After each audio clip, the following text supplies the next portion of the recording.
ఈరోజు కూటమి ప్రభుత్వం చర్యలు చూస్తుంటే ఎంత నీచంగా తయారైందంటే, ఎలక్షన్ ముందేమో మేము తప్పితే ప్రజలను ఆదుకునేవాడు ఎవడు లేడన్నట్టు పెద్ద పెద్ద మేనిఫెస్టోలు అబద్ధాలు ఇచ్చేయడం. ఎలక్షన్ అవగానే ఏ పేదోడైతే ఈ అబద్ధాలను నమ్మి మా జీవితాలు బాగుపడతాయి, పలానా పవన్ కళ్యాణ్ గారు చెప్పారు, పలానా చంద్రబాబు నాయుడు గారు చెప్పారు, ఇంత ఇస్తా అన్నారు, మా జీవితాలు బాగుపడతాయి అన్న కళ్ళకన్నా ఆ పేదోళ్ళనే ఈరోజు కొట్లు కొడతాం చూస్తున్నాం. జడ్పీ సెంటర్లో ఎంత ఘోరంగా అంటే, రోజువారీ ఆ కొట్ల మీద అమ్ముకున్న దాంతో కుటుంబ జీవనం సాగించే పేదలను ఈరోజు ఇబ్బంది పెట్టి ఆ కొట్లన్నీ కొట్టేశారు. కనీసం ఎందుకు కొట్టారని టీపీఓ గారిని అడిగితే నాకు కమిషనర్ ఆర్డర్ ఉందంటారు. కాదండి, వీళ్ళు కోర్టుకు వెళ్ళారు, కోర్టు నుంచి స్టేటస్ కో ఉందని చూపిస్తుంటే స్టేటస్ కో లేదు, ఏం లేదు, కోర్టు మాకు సుప్రీం కాదు, కమిషనర్ సుప్రీం అన్నారు. సరే, కమిషనర్ సుప్రీం అన్నారు కదా, ఆ స్టేటస్ కో ఆర్డర్ కమిషనర్కి చూపించారా అంటే నేను చూపించానని అక్కడ ఆయన చెప్తారు.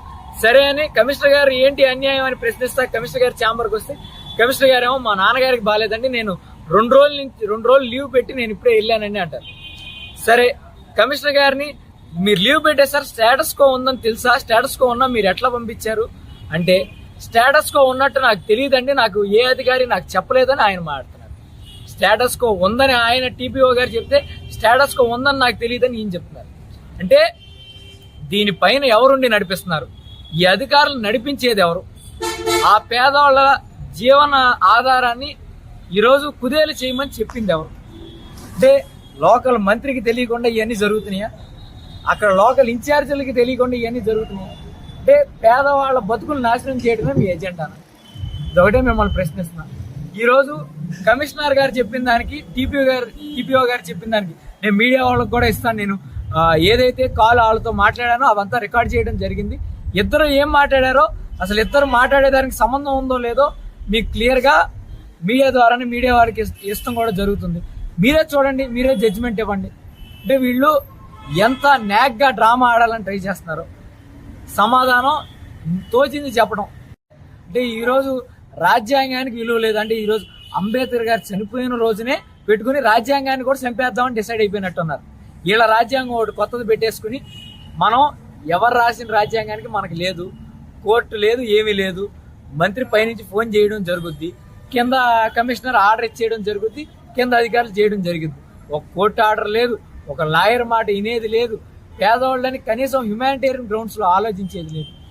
ఈరోజు మళ్ళీ కమిషనర్ గారు మేము డిమాలిష్ చేయలేదంటాడు, ఈయనేమో నేను డిమాలిష్ చేశాను. ఇవన్నీ మీకు నేను మాట్లాడిన ఫోన్ కాల్స్ అన్ని ఆ ఆడియో ప్రూఫ్, వీడియో ప్రూఫ్ మీకు ఇవ్వడం కూడా జరుగుతుంది. ఖచ్చితంగా చూసి ఒకటే చెప్తున్నా, ఎల్లకాలం రోజులన్నీ ఒకేలాగా ఉండవు. ఎవరైతే అధికారులు ఈరోజు పేదల మీద పడుతున్నారో, ఎవరైతే అధికారులు నాకు మంత్రి ఉన్నాడు నన్ను ఏం చేయలేరండి, మంత్రి తలకిందులు అవడం ఎన్నో రోజులు పడద్దు రాజ్యాంగంలో, అది తెలుసుకోండి. ప్రజలు ఓటుతోనే మంత్రి అవుతారు, ఆ ప్రజలు కొల్లగొడితే అది తిరగబడటానికి కూడా ఎక్కువ రోజులు పట్టదు. కాబట్టి మీరు అన్యాయంగా వెళ్తే, ఎవడో రాజకీయ నాయకుడు చెప్పాడని అన్యాయం చేయాలని చూస్తే మాత్రం ఖచ్చితంగా దాని పర్యవసానాలు అనుభవించాలని, ఖచ్చితంగా ఎవరైతే దీని వెనకాల ఉన్నారో, ఈ పేదల కన్నీరు వెనకాల ఎవరైతే ఉన్నారో ప్రతి ఒక్క అధికారికి చెప్తున్నా ఖచ్చితంగా దీని యొక్క పర్యవసానాలు చూస్తారని తెలియజేస్తూ సెలవు.